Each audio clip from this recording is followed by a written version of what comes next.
Excel PRICEDISC function. This function calculates the price per $100 face value of a discounted security.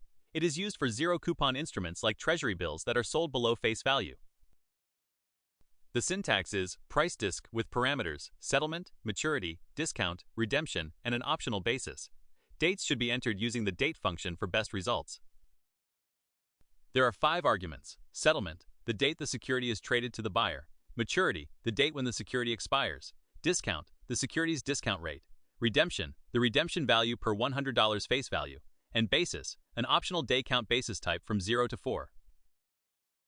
Here's an example. We have a security with a settlement date of February 16, 2008, maturing on March 1, 2008. The discount rate is 5.25%. The redemption value is $100, and we use an actual over 360-day count basis. The PRICEDISC function returns $99.80. This is the price you would pay per $100 face value for this short-term discounted security.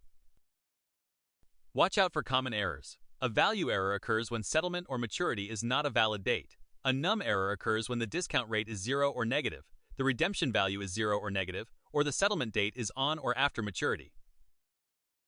Key points to remember. PRICEDISC is for zero-coupon or discounted securities that don't pay periodic interest. The discount rate reduces the face value to get the purchase price, and shorter maturity means a higher price. Related functions include yield.disc for yield and DSC for discount rate. Thanks for watching. If you found this tutorial helpful, don't forget to like and subscribe for more Excel tips and tricks. See you in the next one.